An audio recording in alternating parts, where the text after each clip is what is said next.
It's a warm reception to our studios here in Serekunda. This is Star TV News with me, Sarah Kamara. In the headlines tonight, Trade Ministry, DSDG, got decision makers to discuss Gambia's micro, small and medium enterprise in Africa Continental Free Trade Area implementation. Trade Ministry asked bakeries to resume work as flour price go down. Review of national multi-hazard contingency plans gets underway. Taiba Charity Center gave cash to over 75 orphans and 9 imams. And on the international scene, Northern Cameroon violence, access to water leads to conflict. Omicron infections doubling every 2 days in UK. US tornadoes, factory staff threatened if they fled. Those were the headlines, and now the news in detail.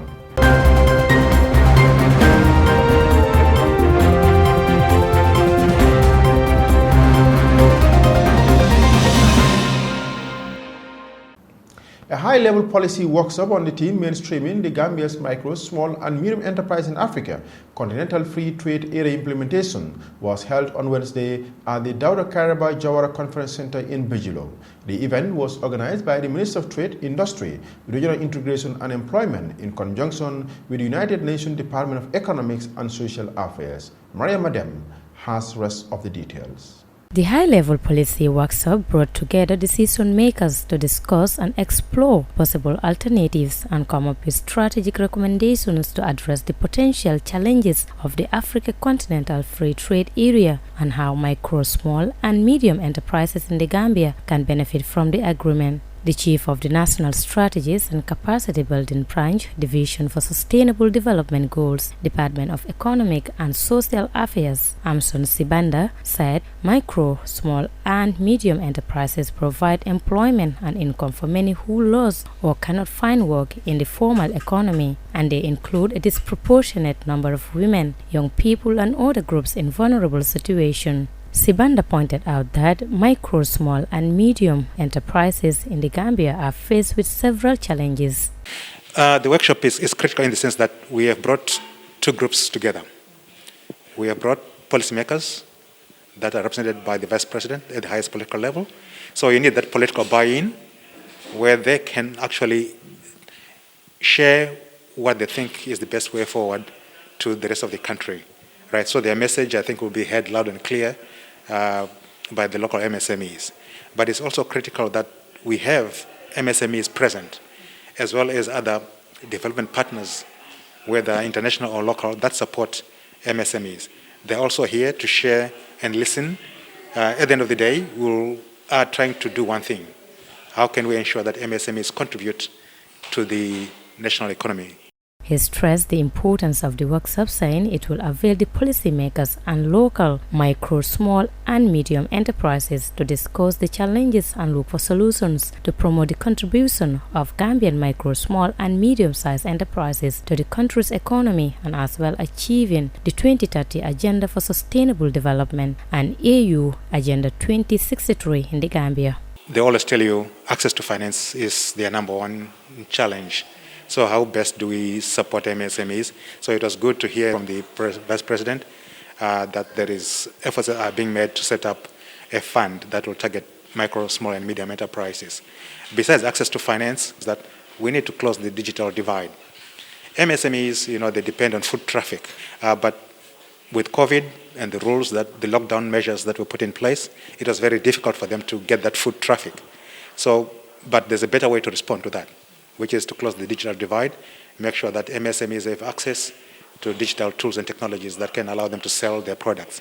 Mr. Sibanda recalled the support that his department has rendered to the Gambia government in response to the impact of COVID-19 on micro, small and medium enterprises. Soon after COVID hit, the government did approach UNDESA for support. They wanted to understand what was happening to the sector and how the sector could be best supported by more proactive policy responses. So we did respond to that government request, and we helped conduct a national study on the impact of COVID on local MSMEs. And from that, we managed to at least to come up with what we think are good policy recommendations that the government managed to implement. So that was a quick response. The permanent secretary at the Ministry of Trade, Ibrahim Sisawa, posited that the workshop will explore good practices on leveraging Africa Continental Free Trade Area for enhanced participation of Gambian micro, small and medium enterprises in intra-African trade. He said the Gambian micro, small and medium enterprises plays a vital role in job creation and contribute significantly to the country's GDP. So against the right recommendation to avail our MSMEs and industries to compete for the opportunities.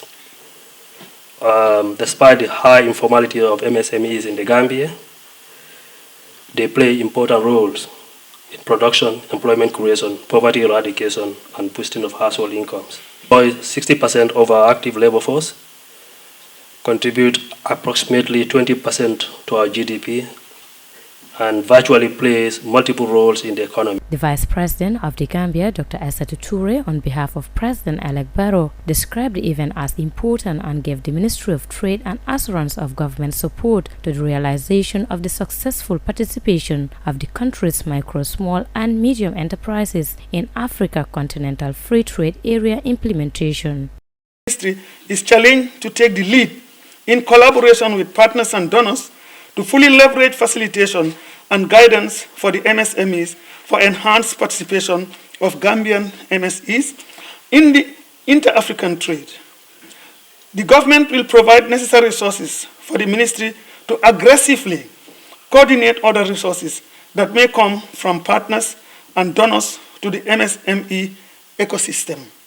I would advise that the ministry to submit a comprehensive funding package for consideration. Maria Madem, reporting for Star TV News. The Ministry of Trade has urged bakeries to resume production as the Gambia government reached an agreement with Nessim Company over flour prices. The price of flour has been beaten down by the government following 2 days of acute bread shortages. Daro Chan tells us more. The Gambia government has been compelled to reduce the price of flour after bakers in the Kanifing municipality reduced their volume of production on Monday, causing widespread bread shortage in one of the country's most populous local government areas. The action, which began on Monday through to Tuesday, saw long queues form in several bakeries in the municipality, with thousands having to go without bread. The upward spiral in price of flour in the past months has galvanized bakers in the Kanifing municipality to stop bread production for the past 2 days as they complain of high flour costs, induced losses and job cuts. But the Ministry of Trade said on Tuesday that it has reached an agreement with Nessim Trading Company Limited for the restoration of the price of Fairy brand to $1,425 per bag, Bridge brand at $1,385, and the maintenance of a golden brown at $1,350 with effect from Tuesday. Locally produced flour should not be exported to neighboring countries in line with the earlier press release from this ministry. Bakeries are encouraged to buy flour from the factory to save costs and benefit from other applicable discounts, the Trade Ministry said. Given that flour milling companies have agreed to restore their original prices as stated above, this ministry is calling on all bakeries to continue their production of bread and ensure that the price of bread is maintained at $7 per loaf, it advised. The ministry gives the Gambian people the assurance that the Ministry of Trade is fully committed to ensuring the availability and affordability of essential commodities, including flour, and will work diligently to find a permanent solution as they grapple with global price increments brought about by the effects of COVID-19 on global supply chains. Reporting for Star TV News, I am Dado Chan. A 2-day meeting organized by the National Disaster Management Agency to review the National Multi-Hazard Contingency Plan got in progress on Wednesday at the Senegambia Beach Hotel. Khadija Danso tells us more in this report. The objectives of the 2-day gathering are to explore ways of reducing in the maximum extent possible the adverse impact of disasters on the affected population, as well as to enhance coordination and common understanding of the existing response mechanisms and capacities available in the country. The Executive Director of the National Disaster Management Agency, Sana Dahaba, said at the opening ceremony of the 2-day event that the contingency plan is expected to boost the nation's effort to develop response capabilities and promote overall coordination for an anticipated disaster in the Gambia. The plan, he went on, addresses hazards at both regional and national levels. He further outlines the history of the contingency plan and NDMA's commitment to its implementation. The review of the plan developed with multi-stakeholders' involvement addressing hazard at both regional and national level. The present contingency plan outlined the history of disasters in the Gambia and the projected likely trends. Given the historical perspective, it also identified the main contingencies for pre- and post-emergencies in the Gambia through multi-sectoral approach. I am informed that prior to selecting this hazard, a risk analysis session will be held using the risk ranking and prioritization process. NDMA boss expressed optimism that the deliberation will be fruitful and justice will be done to the documents at the end of the workshop. World Food Programme representative Yasuhiro Sumura relates on the importance of the contingency plan. The contingency plan is important in terms of the process. Having a document itself is not the objective. It's very important for everybody to know who does what and where. This is very important. Before disaster, already, because we need to be ready. And then when it happens, unfortunately, what to do, where, when, who, So this is an important process. So UN is ready to support.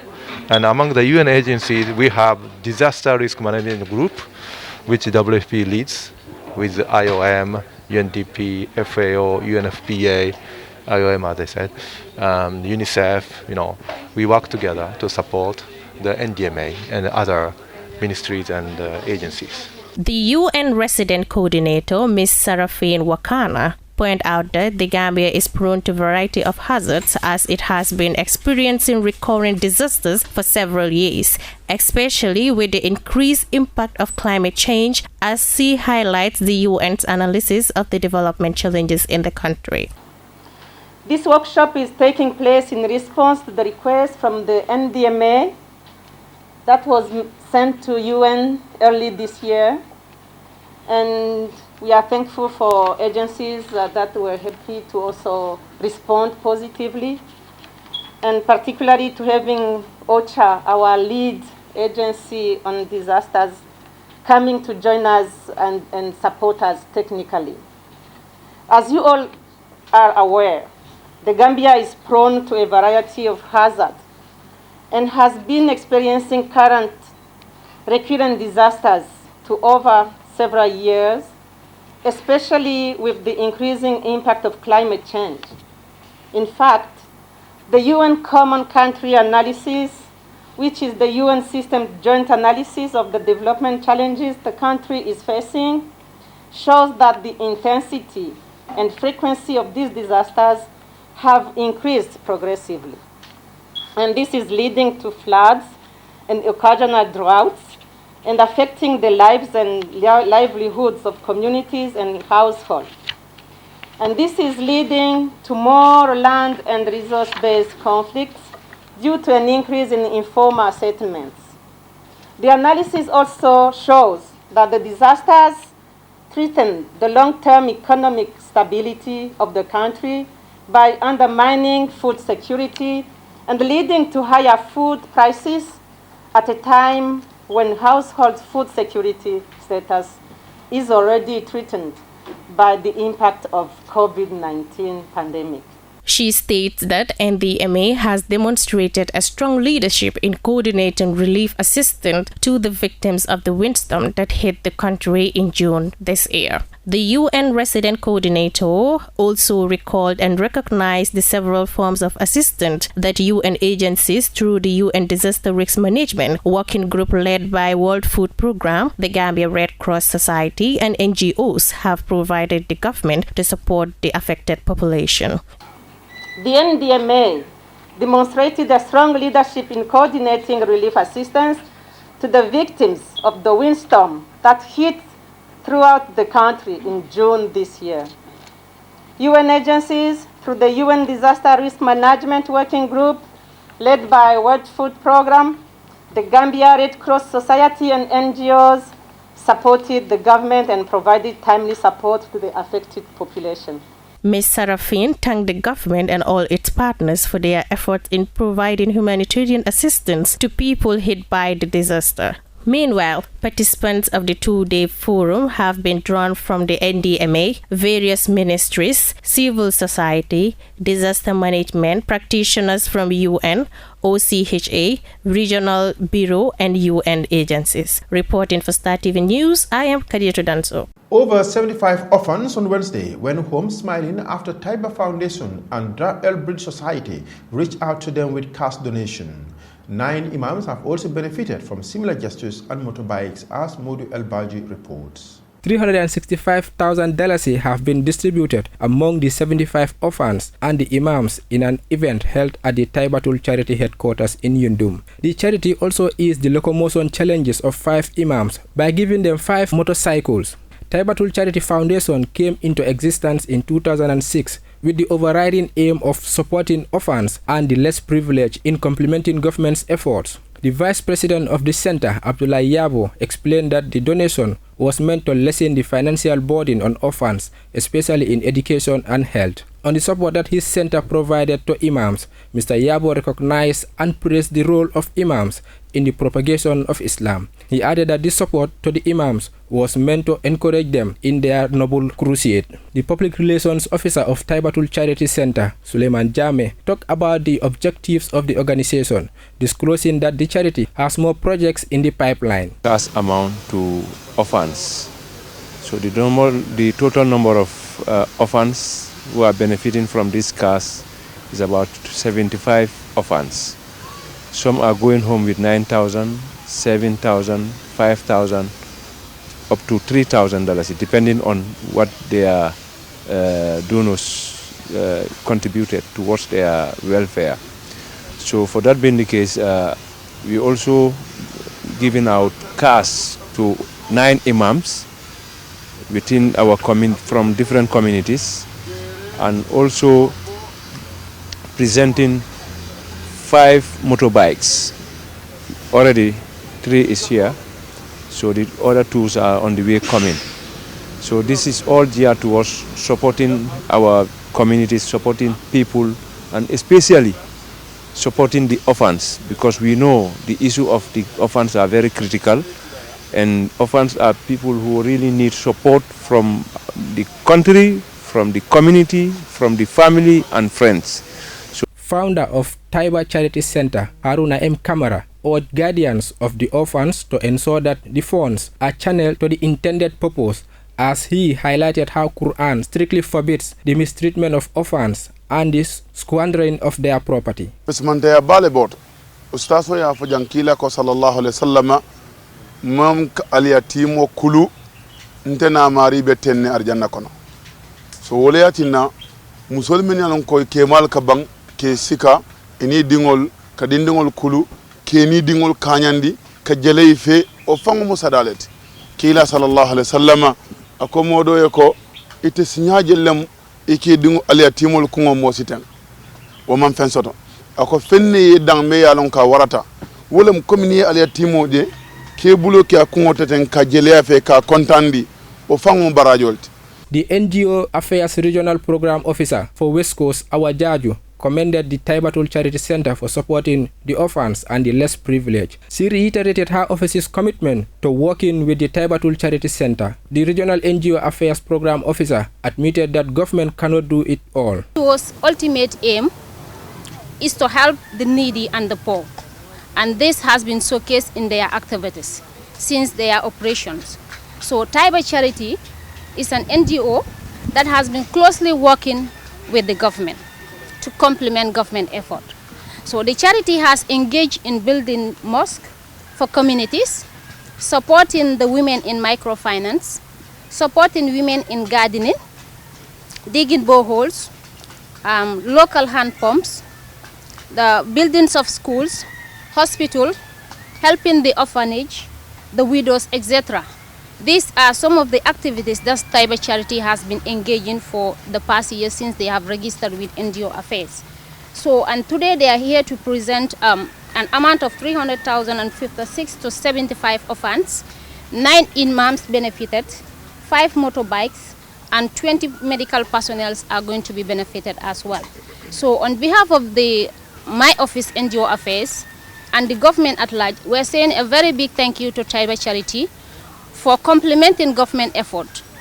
This is something that is very huge. The government cannot do it all. Some of the imams that benefited from the gesture expressed gratitude to the center for what they described as a timely gesture. The charitable organization, meanwhile, intends to roll out other life-changing projects such as the construction of houses for people with underlying health conditions, 10 mosques across the country, provide credit facilities for women in business, and stations for security agencies. For Star TV, I am Modu Elbaji.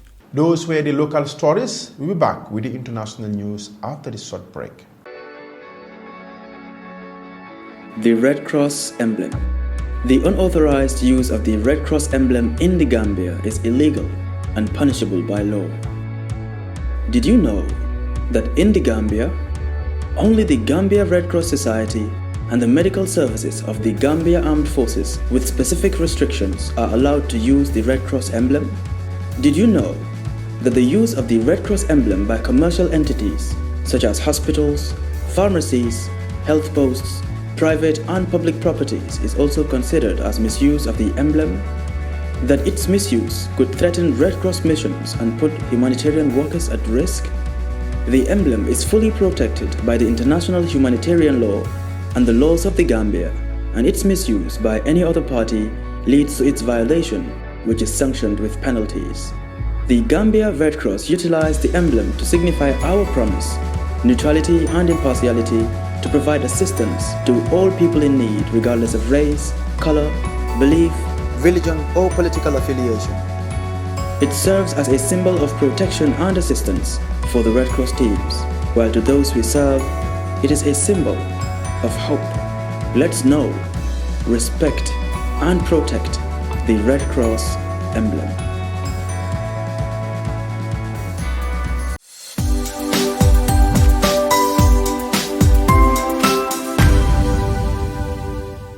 TAF Africa Global is the first and biggest private estate developer in the Gambia and presence in 7 other African countries.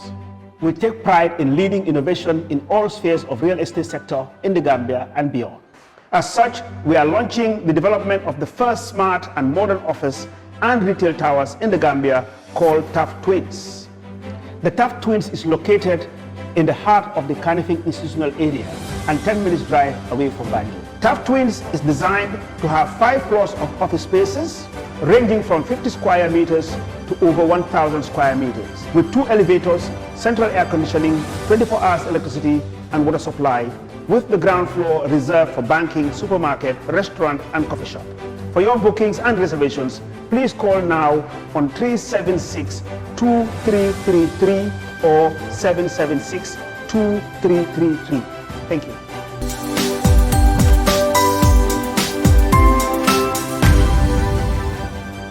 Yunus English School. For quality and affordable education, look no further. Yunus English School has what you've been looking for. Yunus English School is a leading institution in the Gambia with nursery, lower basic, upper basic and senior secondary education with magnificent teaching and learning facilities. Yunus English School has highly qualified and experienced teaching staff preparing students for university and beyond. Yunus English School is an institution with distinct academic excellence, and the school operates not only in the usual 5 days a week but 6 days a week, Mondays to Saturdays, breaking a remarkable record on credit hour coverage for all our students. Contact Yunus English School today to register your children on 77814443 or 7070091 or still on 9249426. Better still, you can email yunusenglish@yahoo.com. At Yunus English School, excellence is a priority without compromise.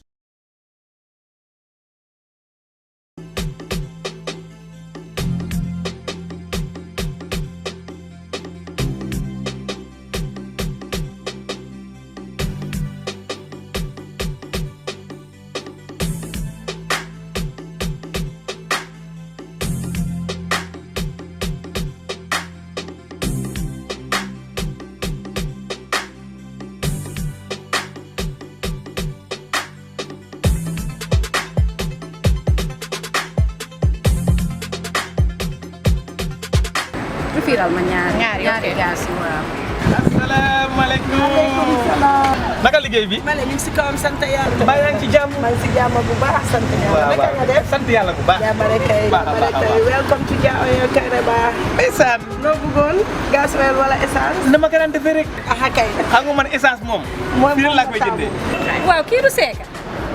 suñu essence bi moom macha allah. ay waay acca defal ma essence gaaw.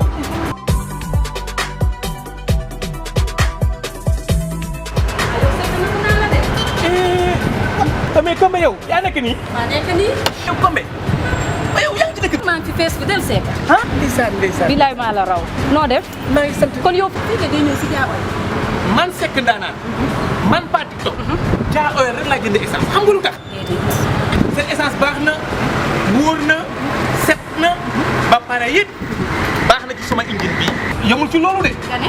baax na it ci sama poos. dañuy jël doomu réew mi ñuy liggéey ci biir essencerie yi. kon man nag fii lay bëgg ñëw ndax man gaz rek laa koy jëndee waaye seen gaz tamit baax na. yow nga nag fii rek lay jëndee gaz. ah fi nga jëndee gaz. fii rek lay jëndee gaz. ah kon ñoom dañuy jaay gaz. man moo tax Jah Oil rek lay jëndee. macha allah. njëg bi ne naka la mel. yombal la def nag.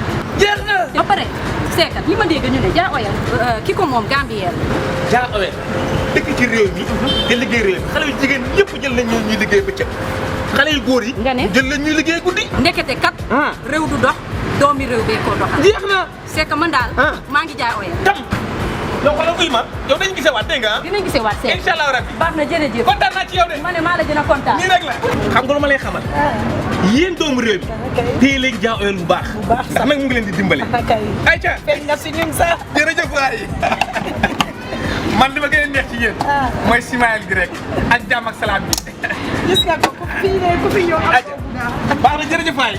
jërëjëf. Are you a fan of WhatsApp, Facebook, Instagram, Twitter, Snapchat, and Viber? Then Africell has a perfect offer for you. Activate the social media bundle and benefit from 40 megabytes for $10 is only, valid for 24 hours. And that is not all. No need to subscribe to the bundle every day. Just dial *120# and press 3 to activate the social media bundle once, and it will be automatically renewed the next day. Don't miss out on this offer. Africell, the Gambia's leading network. Welcome back after that short commercial break. If you're just joining us, this is Star TV News from our studios here in Serekunda. And now on the international scene. More than 30,000 people in northern Cameroon have fled to Chad after fighting over water resource broke out in recent days. At least 22 people have been killed after fishermen and farmers clash over access to water. Chad President Mohamed Idris Deby is calling for urgent humanitarian assistance. More with Al Jazeera. This is what's left of a once thriving market in the far northern region of Cameroon. It was burned down in fighting about access to water in the region. This mobile phone footage shows armed herders in Kusieri looking for water points to feed their cattle, fighting with fishermen and farmers unwilling to share their wells. 4 months after the end of a rainy season that brought little rainfall, people are willing to kill for a drop of water. This vendor says this is a war fueled by lack of water spilling across the region, with the government standing by doing little to stop the fighting. At the local hospital, injured rival herders and farmers get treatment side by side after days of violence. The situation is tense. The governor offers envelopes of cash, but for many, this is not enough. Overall, the situation has become calm again. Shops have been gradually reopening since yesterday, and so far we have not recorded any hotbed of tension. We will continue to receive communities, associations, and all those who want to make a contribution to the restoration of peace. While Cameroon's president sends his ministers to the region to mediate, more than 30,000 people have fled to neighboring Chad, where President Mohamed Idris Deby is calling for urgent humanitarian assistance. The displaced left behind their homes and belongings, but brought with them tales of horror. I was tortured by 7 people from the Arab community. I was seriously wounded on my back by machetes and almost died in the bush. Fortunately, my relatives found me and helped me to cross the river so I could be treated here. The conflict there has become very violent. I don't want to go back. Not enough water and thirsty for revenge. This is a conflict made worse by a changing climate. With months to go before next year's rainy season, the people of Cameroon's far north fear the fight for water has only just begun. Nicholas Hawk, Al Jazeera. More than 500,000 coronavirus booster shots were administered in the United Kingdom in just one day as the government booster jab program continues. But the dilemma facing politicians is whether the jab alone will be enough to slow the spread of the Omicron variant. Omicron infections are now doubling every 2 days in UK. Al Jazeera's Paul Brenner has more from London. In Europe, the jabs are going into people's arms as fast as they can be unpacked. More than 500,000 booster shots were administered in the UK in just one day, far short of the 1 million a day the government's aiming for, but the race to reinforce immunity is gathering pace. It's the extraordinary infectiousness of the Omicron variant, though, which is really worrying global scientists and health experts. We have learned by now that we underestimate this virus at our peril. Even if Omicron does cause less severe disease, the sheer number of cases could once again overwhelm unprepared health systems. In the UK, Omicron cases are now doubling every 2 days, and with more than 200,000 possibly infected every day, the number could pass 1 million within a week. Long queues again at vaccination centres up and down the UK as the government's booster jab programme continues apace. But the dilemma facing the politicians on that side of the river is whether the jabs alone will be enough to slow the progress of the Omicron variant. Scientists have never seen a COVID-19 variant that's capable of spreading so rapidly. So we have to look at what we can do to slow Omicron's advance. That level of alarm was reinforced in testimony to a UK parliamentary committee. We are concerned with the large volume of individuals who are being infected every day in the population, that we are going to have a very difficult 4 weeks ahead with cases in the community, which will of course cause individuals to need to stay off work and school, and then for those cases to transfer into admissions to hospital. The World Health Organization has again raised the issue of vaccine hoarding and warned the world's wealthy nations that giving boosters to low-risk groups while others are yet to have even one dose of vaccine is dangerous. WHO is not against boosters. We are against inequity. If we end inequity, we end the pandemic. When it comes to deciding which options to reduce the infection rate, the advice from the WHO: do it all. Paul Brennan, Al Jazeera, London. Aid agencies are launching a joint appeal saying that more than 8 million people in Afghanistan are on the brink of famine, and millions of children are facing acute malnutrition, a situation worsened by the coronavirus pandemic, conflict, and a season of bad drought. According to some estimates, international donors have contributed to more than 2/3 of government spending before the Taliban seized power. Al Jazeera's Rock McBride report from Kandahar, Afghanistan. With Christmas approaching, workers at the Mayfield Consumer Products candle factory were rushing to fill holiday orders despite Friday's ominous skies. 20-year-old Elijah Johnson says he felt nervous when he clocked in for his shift, and worse after a tornado alarm sounded an early warning. The first alarm came on around 7, going on 8-ish, and we could have been gone. Everybody could have. I guarantee you, it could have been less people that died at that facility than what it was if people would have let them go.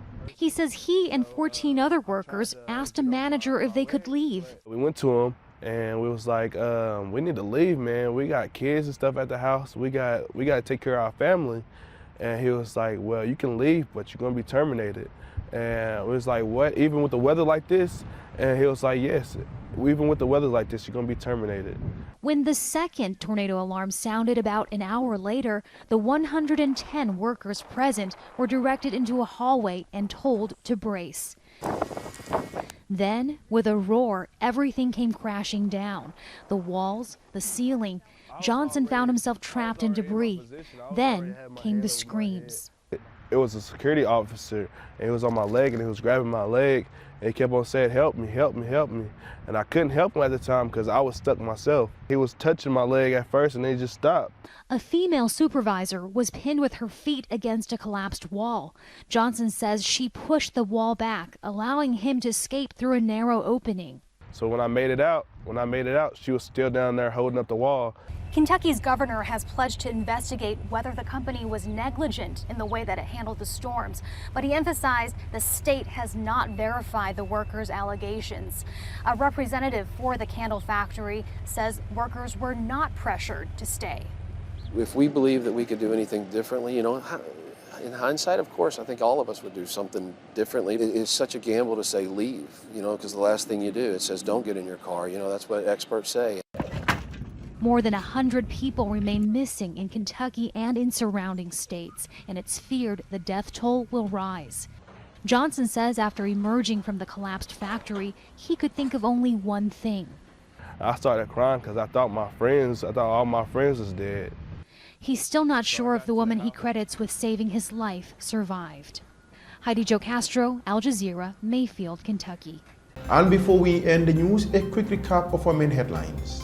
Trade Ministry, DSDG, got decision makers to discuss Gambia's micro, small and medium enterprise in Africa Continental Free Trade Area implementation. Trade Ministry asked bakeries to resume work as flour prices go down. Review of national multi-hazard contingency plans gets underway. Taiba Charity Center gave cash to over 75 orphans and 9 imams. And on the international scene, Northern Cameroon violence, access to water leads to conflict. Omicron infections doubling every 2 days in UK. US tornadoes factory staff threatened if they fled. That's all for this edition of the news. Do join us tomorrow for more news. Please stay tuned and enjoy the rest of our programs. Thank you.